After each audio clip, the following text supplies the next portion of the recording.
setidaknya di Ali Imran, di surat Al-Baqarah bertanya kepada kita, am hasibtum an tadkhulul jannah, apakah kalian mengira, menduga, menyangka, mungkin sampai pada tingkatan meyakini, an tadkhulul jannah, kalian begitu saja mudah masuk surga.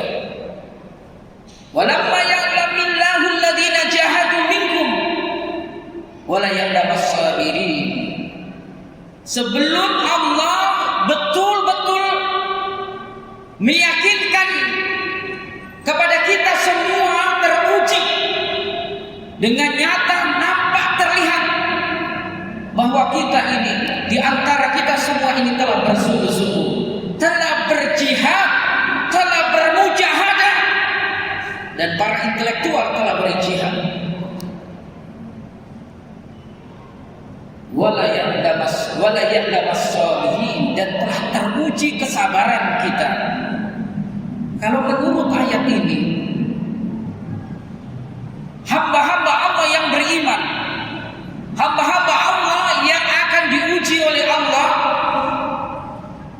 atas keimanannya, itu perlu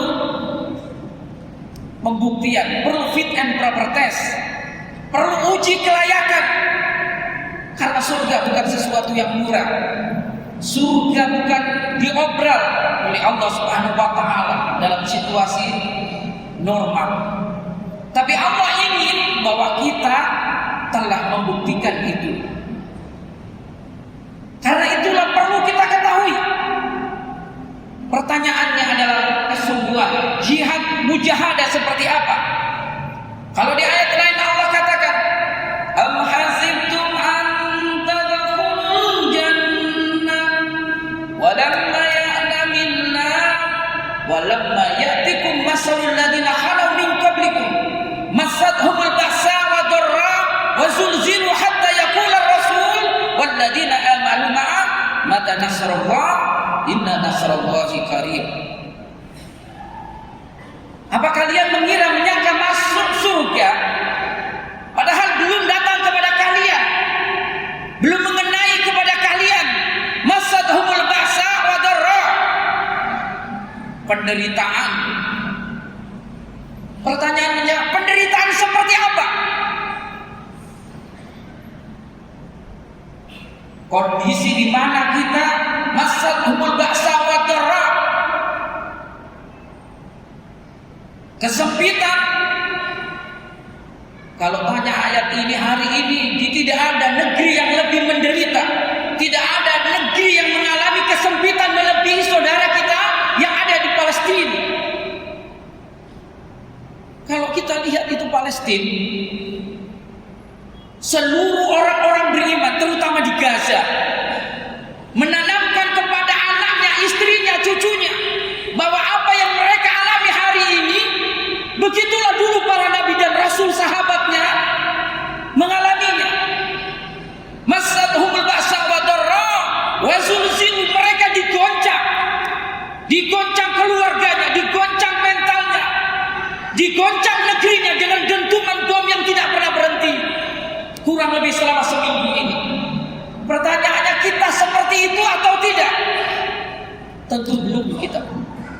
Masadhumul ba'sa wa dharra wa zulzilu hatta yaqula rasul, sampai rasul, para nabi-nabi Allah, hamba-hamba Allah pilihan, walladzina amanu ma'a, dan mereka yang bersamanya, mata nasrullah, seakan-akan mereka menganggap Allah lupa, padahal Allah sengaja. Sampai kesabaran yang seperti apa? Mata nasrullah, kapan ya Rabb pertolonganmu datang? Kita kadang sebagai sesama muslim di sini makan enak, saudara kita di sana jangankan makan, minum pun air tidak mengalir, listrik dipadamkan, semua hari ini semua handphone yang ada di negeri Gaza tidak ada bisa yang aktif, air tidak ada, makanan sangat minim, suasana jika malam dinginnya luar biasa. Mata nasrullah, kapan pertolongan Allah datang? Itu layak mereka. Mata nasrullah, inna nasrullahi qarib. Allah mengkonfirmasi bahwa pertolongan Allah dekat. Jamaah yang dimuliakan Allah Subhanahu wa taala. Ini adalah fenomena yang hari ini kita saksikan tapi kita tidak bisa diam. Atau mungkin di antara kita nggak mau tahu. Pertanyaan berikutnya adalah jihad apa yang harus kita lakukan? Kesungguhan, walamma ya'lamillahu alladziina jahadu minkum. Sebelum nampak oleh Allah di antara kalian siapa yang paling bersungguh-sungguh. Kita jangan ngomong yang di luar dulu. Mari kita bicara dalam diri kita. Setidaknya kalau diklasifikasi kesungguhan itu ada dua. Pertama adalah internal dan yang kedua eksternal. Faktor pertama dan objek sasaran mujahadah kita adalah karena Allah menciptakan di antara kita ini jiwa. Wa nafsin wa masawwaha falhamaha fujuraha wa taqwaha. Tadi Allah bertanya, sebelum nampak kesungguhan kita, jihad kita, mujahadah kita, ijtihad kita, berani mengambil keputusan, mengambil sikap kita ini terhadap Palestina, mendukung atau tidak, atau absen, atau justru sebaliknya. Itu pertanyaan hati kita. Kata Allah Subhanahu wa taala, fa'alhamaha fujuraha wa taqwaha. Demi jiwa dan penyempurnaannya, kami ilhamkan kepada jiwa itu fujur dan takwa. Fujur patuh taat melaksanakan perintah Allah, maaf takwa melaksanakan kepatuhan, ketaatan dan meninggalkan larangan Allah. Fujur sebaliknya. Hari ini perintah Allah terhadap kita menyelamatkan Al-Aqsa, karena Al-Aqsa adalah kiblat umat Islam. Nabi Adam pertama membangun Baitullah, Masjidil Haram di Mekah. Dalam riwayat disebutkan kurang lebih jarak 40 tahun berikutnya dia membangun Masjidil Aqsa di Palestina, yang itu adalah penjaga yang terkuat adalah masyarakat Gaza. Kita diperintah oleh Allah, la yu'minu ahadukum ma yuhibbu li la yu'minu ahadukum hatta yuhibba li akhi ma yuhibbu li nafsi. Belum iman kalian sebelum kalian bisa mencintai saudara kalian sebagaimana kalian mencintai diri kalian. Jamaah yang dimuliakan Allah Subhanahu wa taala, dalam konteks takwa, berhadapan dengan fujur, tidak pernah mau tahu urusan saudara kita, nun jauh di negeri seberang sana, sedang dijajah puluhan tahun. Hari ini adalah sekali pertama, belum pernah ada kekuatan yang dilakukan oleh penduduk Palestina melebihi apa yang dilakukan dalam beberapa hari kemarin oleh pasukan Mujahid Hamas, Izzuddin Al-Qassam. Saya sangat menyayangkan ada seorang ustadz populer membicarakan siapa itu Hamas. Tahukah kalian? Tapi Masya Allah ada orang Indonesia, Muhammad Hussein 12 tahun sebagai relawan Indonesia di Gaza, mengklarifikasi. Seharusnya orang yang mengerti nafs, mengerti jiwa, yang memiliki dua potensi fujur dan takwa, menjadi panutan meluruskan ini. Bukan sebaliknya, memframing bahwa ini adalah bentukan Yahudi, bentukan Israel. Na'udzubillahi min dzalik. Wa nafsi wa ma sawwaha. Allah menciptakan jiwa. Jiwa ini berbanding lurus antara ketakwaan dengan mutmainnah nafas. Selama mutmainnah ini, selama takwa ini belum memenangkan pertarungan dalam jiwa kita berhadapan dengan fujur, jangan pernah duga kita akan masuk surga. Jangan. Allah katakan nafs yang bagaimana yang harus ditundukkan. Nafs yang Allah berfirman, wa ma ubari'un nafs inna nafsa la'ammaratun bisu. Atau nafsu la uqsimu biyaumil qiyamah wa la uqsimu bin nafsil lawwamah.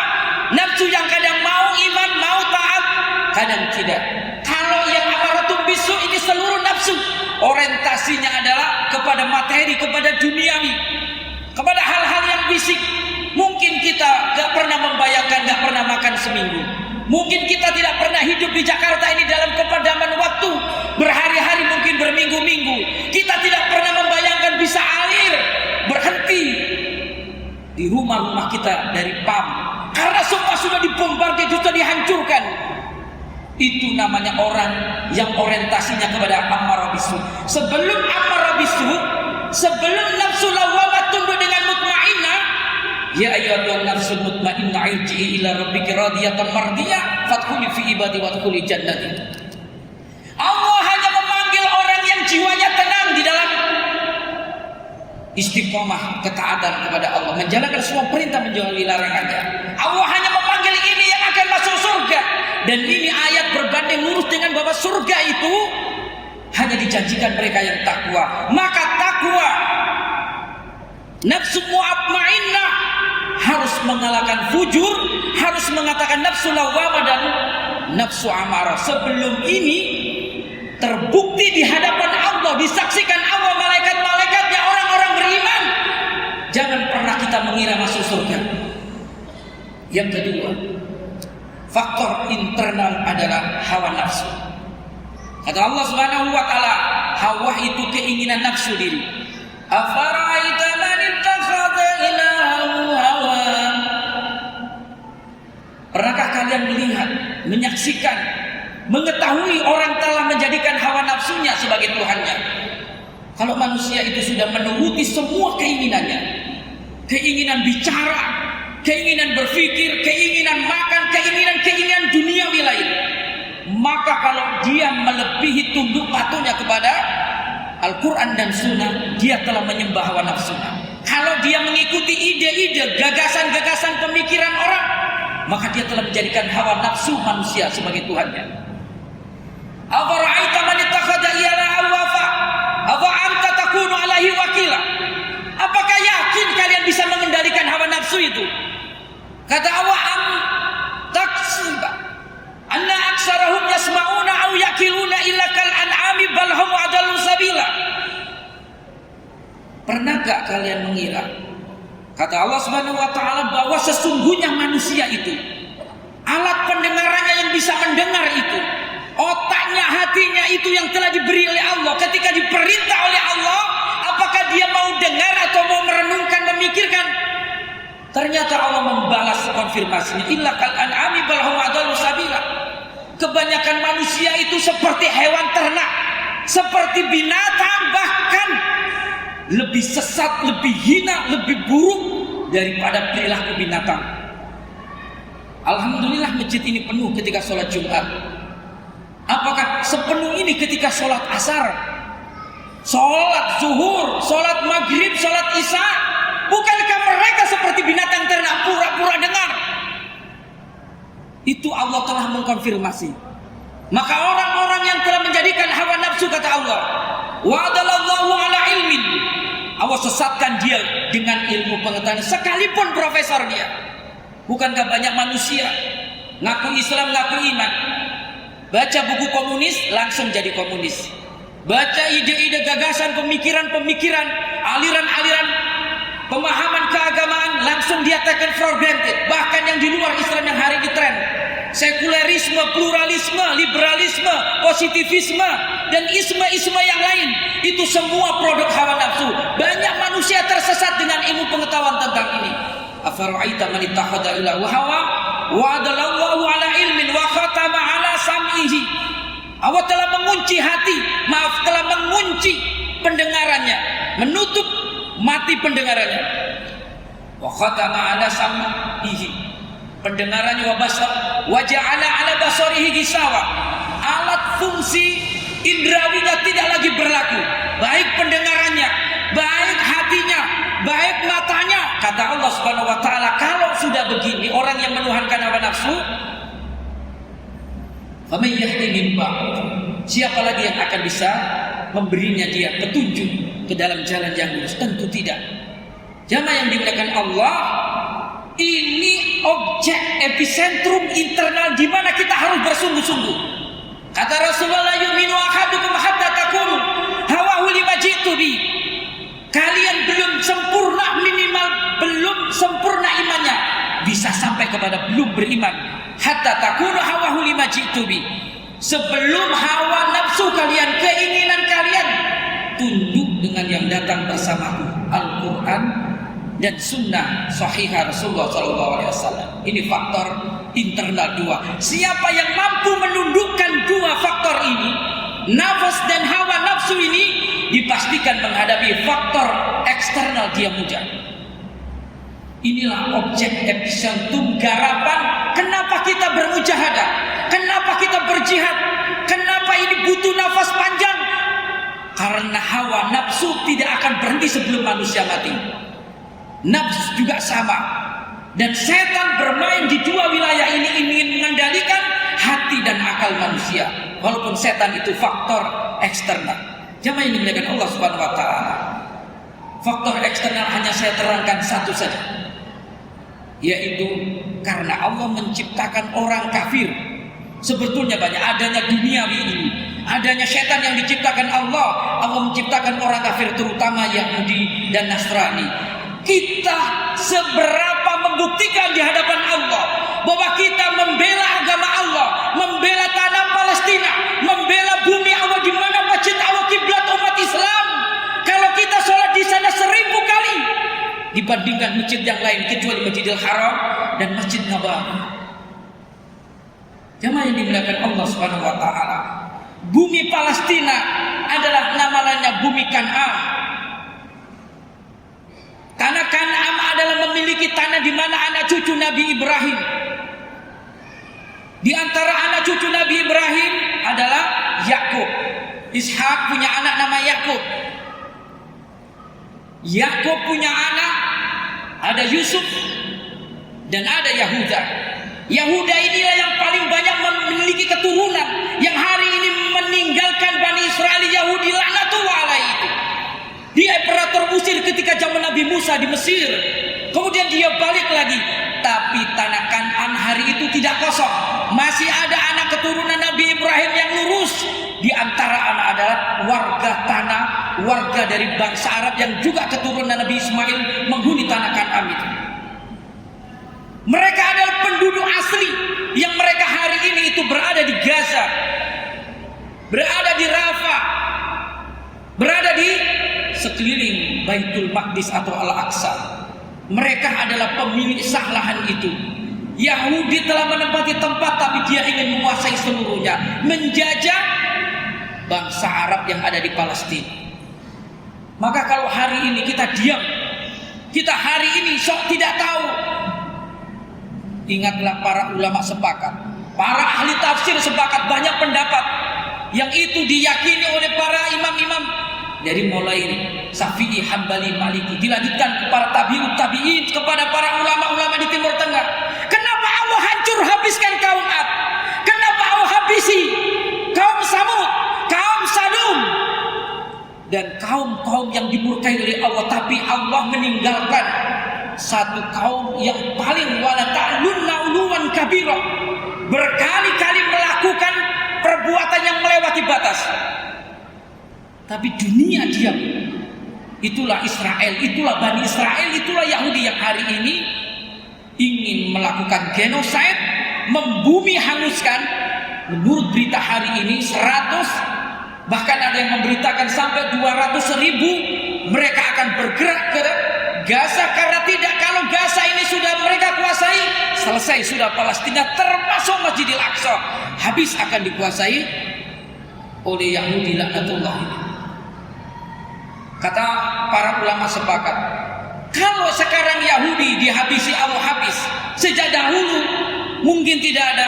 Lantas bagaimana kalian menjawab walamma ya'lamillahu alladziina jahadu minkum wala ya'lamas sabirin? Tidak akan ada tersisa pintu masuk kita lewat pintu jihad untuk masuk ke surga Allah Subhanahu wa taala.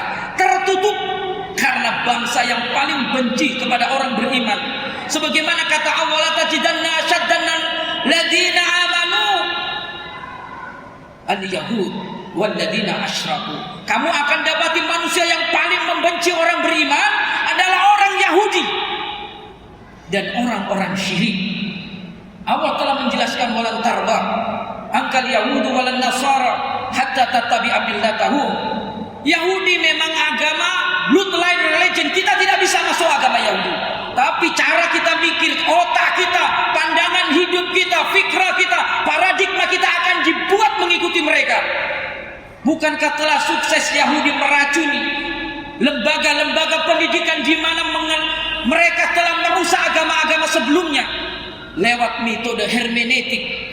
Pemahaman pluralisme, liberalisme, sekulerisme itu adalah produk-produk Yahudi semua di belakangnya. Bahkan mereka donatur-donatur pertama di seluruh planet bumi terhadap program ini. Inilah yang disebut millah. Kata Allah, hatta tattabi'a millatahum, sehingga kita ragu dengan agama kita, sehingga kita tidak yakin dengan keimanan, dengan ibadah kita, dengan akhlak keislaman kita ini. Inilah Yahudi. Dan kita hari ini saksikan saudara-saudara kita dalam pembantaian di depan mata. Dan yang paling banyak menjadi korban adalah anak-anak, perempuan, dan orang-orang tua. Sementara saudara-saudara kita masih pakai akhlak. Mujahid Hamas yang hari ini orang bahkan bersuuzon kepada naudzubillah min dzalik. Jamaah yang dimuliakan Allah Subhanahu wa taala. Allah berfirman dalam Al-Qur'an, "Walladzina jahadu fina lanahdiyannahum subulana." Dan orang-orang yang bersungguh-sungguh dalam urusan kami, dalam urusan agama kami, urusan mengamalkan agama kami, melaksanakan perintah kami, lanahdiyannahum subulana, aku pastikan akan aku beri petunjuk jalan kebahagiaan, keselamatan, kesuksesan, keberuntungan dunia akhirat. Itu janji Allah di dalam penghujung surat Al-Qasas. Wa man jahada fa innama yujahidu li nafsi. Siapa yang bersungguh-sungguh, sungguh-sungguhnya untuk dirinya. Kalau hari ini kita membela hanya sebatas doa, tapi Allah malaikat mencatatnya, di pihak yang mana kita? Yang cuek bebek saja.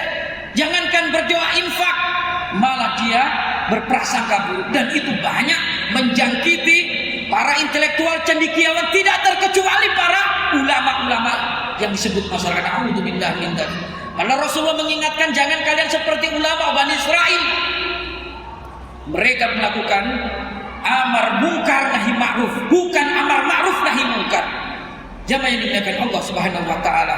Yang kedua terakhir, faktor eksternal, banyaknya kemaksiatan, banyaknya kemungkaran, banyaknya kezaliman yang hari ini kita saksikan, termasuk yang di bumi Al-Aqsa, bumi Syam Allah Subhanahu wa taala sebagai epicentrum akhir zaman. Mungkin persoalan ini tidak akan pernah selesai karena Yahudi mengklaim itu tanah nenek moyang kami, sementara umat Islam mengklaim juga di sana ada masjid kami. Padahal generasi terbaik Umar ibn al-Khattab telah mencontohkan silakan damai di bumi Allah ini. Al-Aqsa dalam kendali umat Islam, silakan Yahudi, silakan Nasrani damai di negeri ini. Begitulah Rasulullah, alaikum bisunnah wa sunnati khulafaur rasyidin. Tapi mereka Yahudi Nasrani tidak mau demikian. Karena itu tidak ada pilihan, akan sampai kiamat persoalan Palestina Israel tidak berhenti. Maka kita di pihak yang mana itu saja. Orang kafir, orang munafik, orang fasik dipastikan akan membela Palestina. Sementara orang iman yang benar-benar iman, mau teori politik seperti apa, akan membela Palestina sebagai saudaranya. Karena di sana adalah makhluk manusia terbaik di akhir zaman. Rasulullah mengatakan, akan ada umatku yang tidak akan pernah terkalahkan, tidak akan pernah bergoyah, merasa minder, merasa rendah ketika seluruh dunia mencaci maki, membuli, mendiskriminasi seperti hari ini. Perang ribuan tahun, perang nyata kita saksikan 1 abad ini. Yang zalim adalah Israel, tapi orang barat, orang kafir tidak melihat yang jahat itu adalah orang Palestina, umat Islam. Itu udah hukum. Kalau yang melakukan teror, genocide itu non muslim, mesti dia tidak dituduh teroris, pasti tidak dituduh fundamentalis. Kenapa Islam?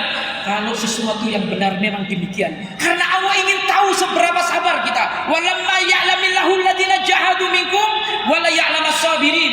Maka kesabaran hari ini jangan pernah berhenti doa. Jangan pernah berhenti. Sebagaimana Allah katakan, tu'minuna billahi wa rasuli wa tujahiduna bi amwalikum wa anfusikum. Kalau tidak bisa dengan harta, minimal dengan doa. Kalau mau siap, silahkan berangkat, sumbangkan nyawa, karena Allah ingin tahu siapa yang beriman dan sungguh-sungguh. Jamaah yang dimuliakan Allah Subhanahu wa taala, inilah ayat yang harus kita posisikan kontekstual hari ini, bahwa kita perlu jihad kesungguhan, kita perlu mujahadah dalam spiritual. dan kita perlu berpikir secara cerdas menyikapi hal ini. Barakallahu li wa lakum fil Qur'anil Karim. Wa nafa'ani wa iyyakum bima fihi min ayati wa dzikril hakim wa taqabbala minni wa minkum tilawatahu innahu huwal ghafurur rahim.